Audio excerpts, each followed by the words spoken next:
Hare Krishna. Today we are going to revise and summarize chapter number 10 of Bhagwat Gita. The title of this chapter is Opulence of the Supreme Lord. And before we start, let's do Guru Vandana.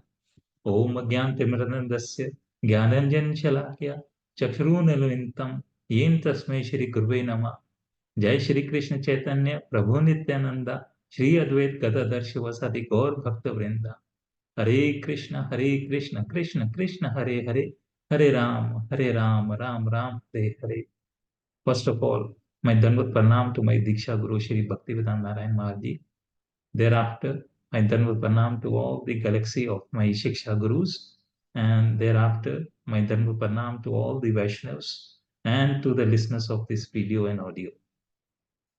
And before we start this chapter number 10, let's see where did we end the chapter number 9, the immediate previous chapter, which was titled The Most Confidential Knowledge.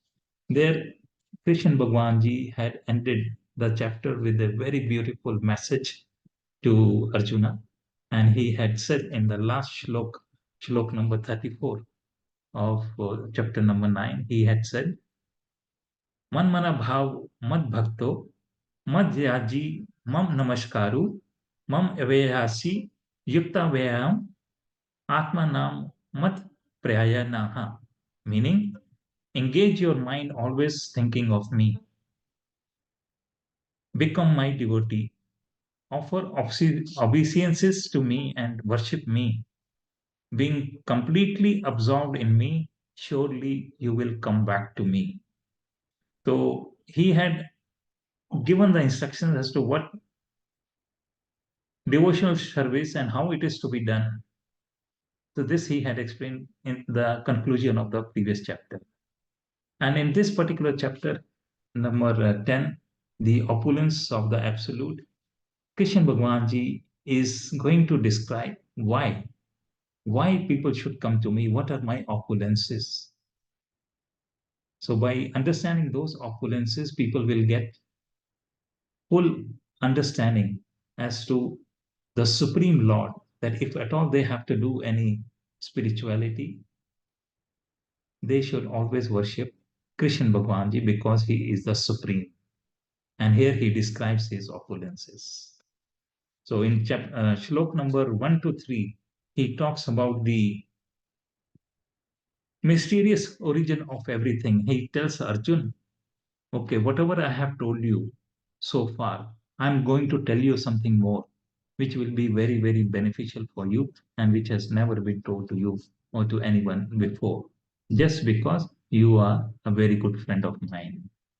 And then in further he says, neither the hosts of demigods nor the great sages know my origin or opulences, for in every respect I am the source of the demigods and sages. So I am the origin of even the demigods and the sages.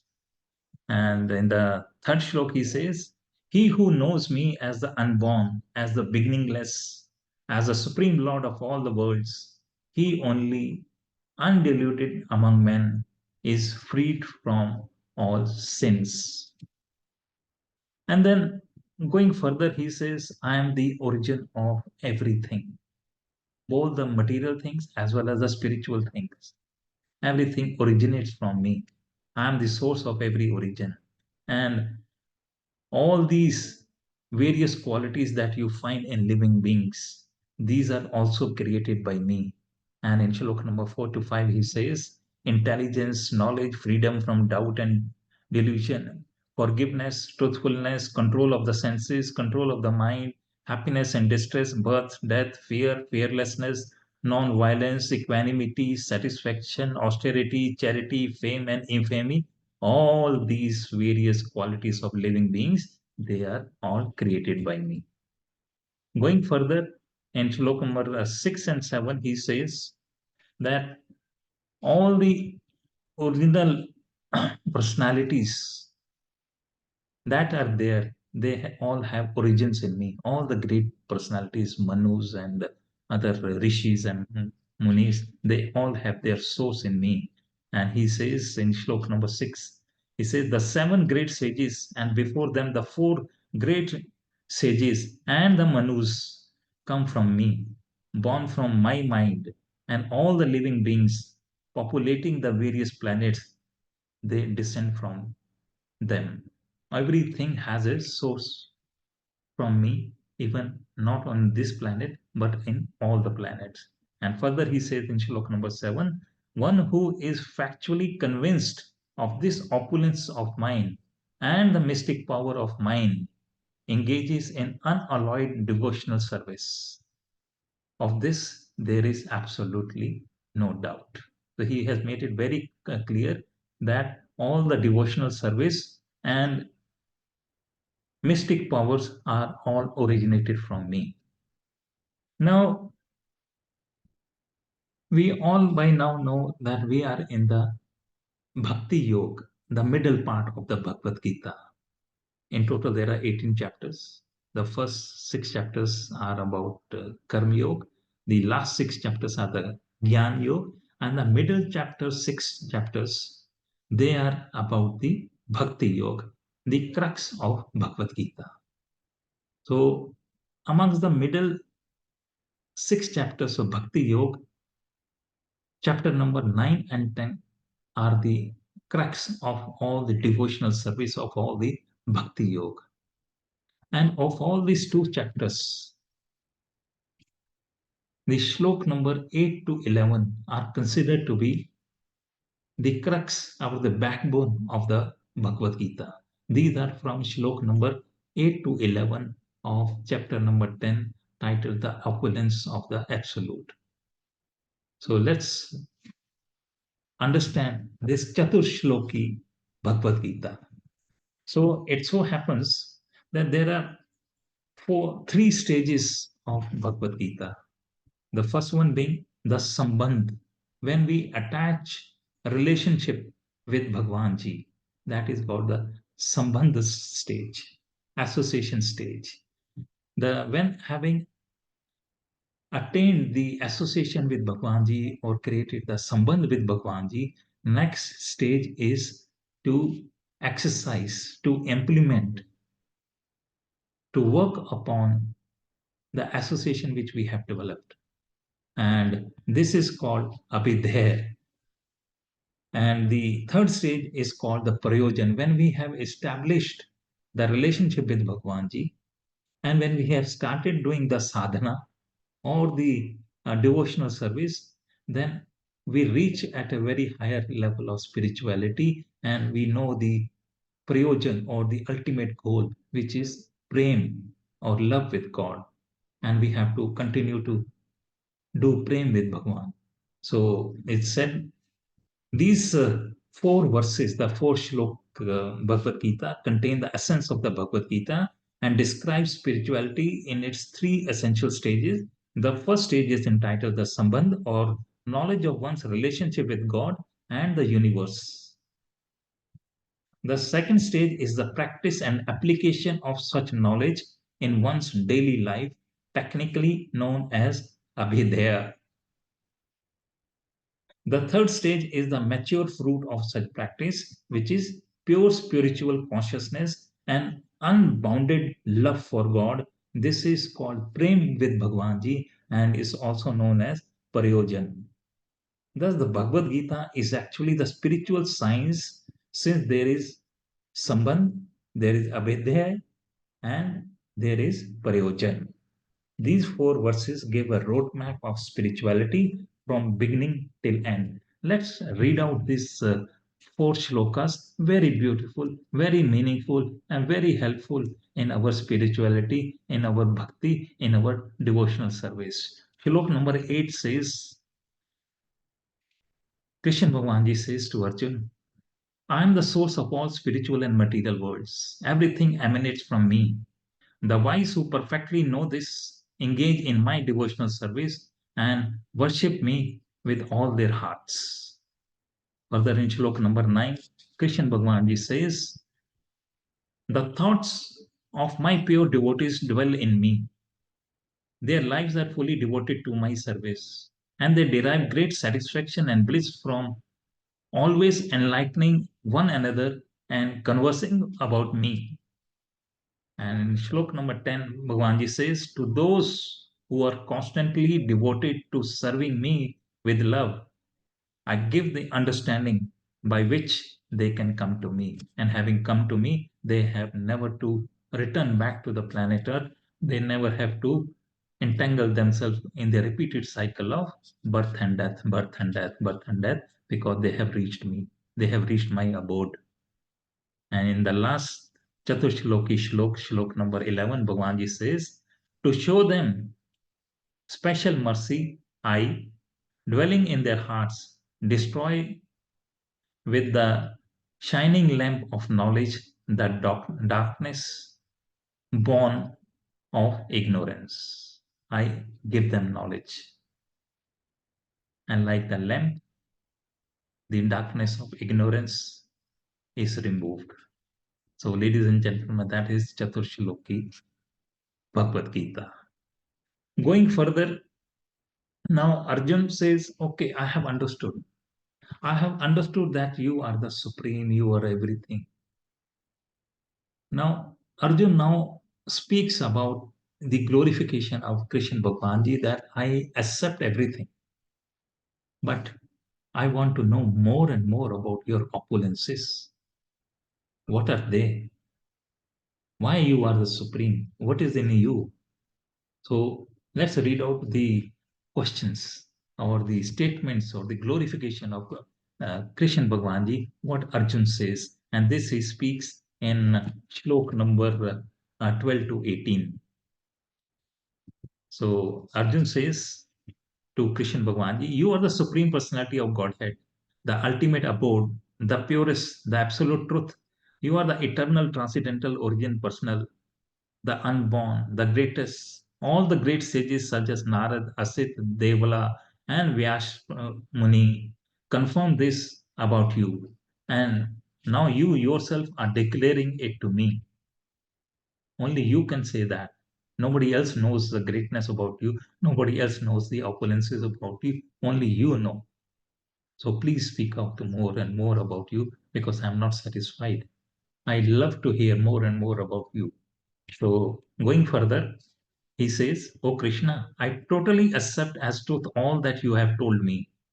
Neither the demigods nor the demons, O Lord, can understand your personality." Going further, he says, indeed, you alone know yourself by your own internal potency, O Supreme Person, origin of all, Lord of all beings, God of gods, Lord of the universe. And further, Bhagwanji says, please tell me in detail of your divine opulences by which you pervade all these worlds. O Krishna, O Supreme Mystic, how shall I constantly think of you? And how shall I know you? In what various forms are you to be remembered? O Supreme Personality of Godhead, please tell me. And then in Shlok number 18, he says, O Janardana, again, please describe in detail the mystic power of your opulences. I am never satiated in hearing about you. For the more I hear about you, the more I want to taste the nectar of your words. And please tell me if I am eligible to hear about you. And Krishna Bhagwanji never disappoints whenever a devotee approaches him. So this, then Krishna Bhagwanji starts telling about his opulences from Shlok number 19 till Shlok number 39. So he does not say directly what I am. So what he says in this Shlok number 19 to 39 is that behind all the greatness, whatever you find in the material things and into the great personalities, I am behind that. I am the source of that. I am the origin of that. I am the inspiration of that. So let's see from Shlok number 19 to 39 what Krishna Bhagwanji says about his own opulences. And he says, there are too many of my opulences. And but I will tell you only in brief the main important one of them. Okay, so let's see what Bhavanji has to say in these shlokas. The Supreme Personality of Godhead said, yes, I will tell you of my splendorous manifestation, but only of those which are prominent, for my opulences are limitless. Then Bhagavan further says, I am the super soul seated in the hearts of all living entities. I am the beginning, the middle, and the end of all beings. And further Bhagavan says, of the Adityas, I am Vishnu. Of lights, I am the radiant sun. Of the Maruts, I am Marichi. And among the stars, I am the moon. Of the Vedas, I am the Shamved. Of the demigods, I am Indra, the king of heaven. Of the senses, I am the mind. And in living beings, I am the living force or the consciousness. Of all the Rudras, I am Lord Shiva. Of the Yakshas and Rakshas, I am the Lord of wealth, Kuber. Of the Vasus, I am fire or Agni. And of mountains, I am Meru. Of priests, O Arjun, know me to be the chief Baraspati. Of generals, I am Kartikya. And bodies of water, I am the ocean. Of the great sages, I am Bhrigu. Of vibrations, I am transcendental Om. Of sacrifices, I am the chanting of the holy names or jap, and of immovable things, I am the Himalayas. Of all trees, I am the banyan tree, and the sages among the demigods, I am Narad. Of the Gandharvas, I am Chariratha, and among perfected beings, I am the sage Kapil. Of horses, know me to be the Ushhesvara, produced during the churning of the ocean of the nectar. Of lords elephants, I am Eravat, and among men, I am the monarch. Of weapons, I am the thunderbolt. Among cows, I am Surbhi. Of causes for procreation, I am Kandarpa, the god of love. And of serpents, I am Vasuki. Of the many hooded Nagas, I am Ananta. And among the aquatics, I am the demigod Varun. Of departed ancestor, I am Aryama. And among the dispensers of law, I am Yama, the lord of death. Among the Daitya demons, I am the devoted Prahlad. Among subdues, I am time. Among beasts, I am the lion. And among birds, I am Garud. Of purifiers, I am the wind. Of the wielders of weapons, I am Ram. Of fishes, I am the shark. And of following rivers, I am the Ganges. So he is behind every great personality and great things that are there in the universe. He is the source. Let's go further. I am creation. I am the beginning and the end, and also the middle of all sciences. I am the spiritual science of the self, and among logicians, I am the conclusive truth. Of letters, I am the letter A, and among compound words, I am the dual compound. I am also inexhaustible time, and of creators, I am Brahma. I am all devouring death, and I am the generating principle of all that is yet to be. Among women, I am fame, fortune, fine speech, memory, intelligence, steadfastness, and patience. Of the hymns in the Sham Ved, I am the Bharat Sam, and of poetry, I am the Gayatri. Of months, I am the Meg Shirsa, or the time when the flowers spring, November and December, and seasons, I am the flower bearing spring. And I'm also the gambling of cheats. Whatever the negativities are there, what are there? Among the cheats, I am the gambling. And of the splendid people, I am the splendor, I am victory, I am adventure, and I am the strength of the strong. Of the descendants of Varshini, I am Vasudev, and of the Pandavas, I am you, Arjun. Of the sages, I am Vyas, and among great thinkers, I am Osana. And among all means of suppressing lawlessness, I am punishment. And of those who seek victory, I am morality. Of secret things, I am silence. And of the wise, I am the wisdom. And lastly, he says, furthermore, O Arjun, I am the generating seed of all existence. There is no being moving or non moving that can exist without me. That is Shlok number 19 to 39, where he talks about his opulences. To repeat, he says, I am the origin of all great things that are around us, that are there in the universe, whether they are material or they are living or moving or non moving. He is the inspiration, he is behind everything. So, that is the opulences about Krishna Bhagwan. Now, towards the end of this chapter, in Shlok number 40, 41, and 42, Krishna Bhagwan Ji concludes by saying, why do you want to know these details? Just be satisfied that this whole universe runs on the spark of my splendor. Chota sa ek spark of my opulences is good enough to run this whole universe. What else you want to know? Because my opulences are limitless.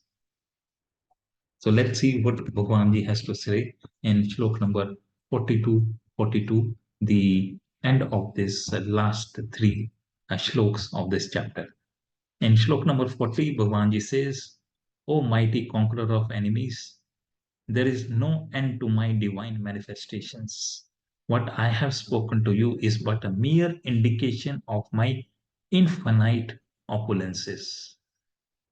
And in Shlok number 41, Bhagwan Ji says, know that all opulent, beautiful, and glorious creations spring from but a spark of my splendor.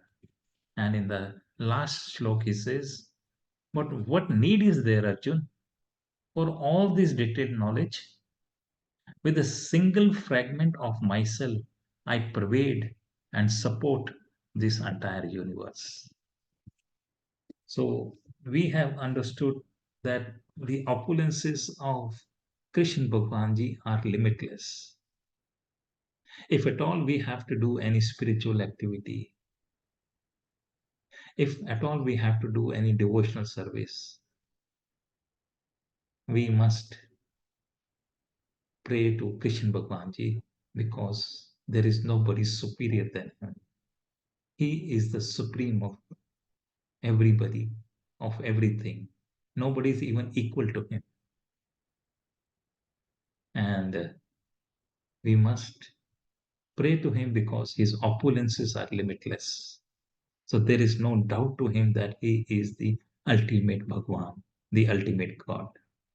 So with this, ladies and gentlemen, we come to the end of this chapter, chapter number 10, the opulences of the Supreme. And we shall now take up chapter number 11.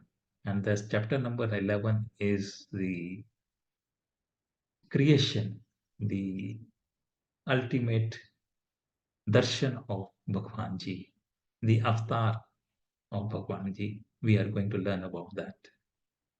And we are going to learn about the creation when he reveals himself, the whole about himself, the big form of Krishna Bhagwan Ji to Arjun in the battlefield. So be ready for that. It's going to be very interesting. As good as you're going to see a movie. Fully describes of how Krishna Bhagwan Ji looks like in his full form. So thank you very much for being with me. Hare Krishna, Krishna Krishna, Hare Hare, Hare Ram, Ram Ram, Hare Hare.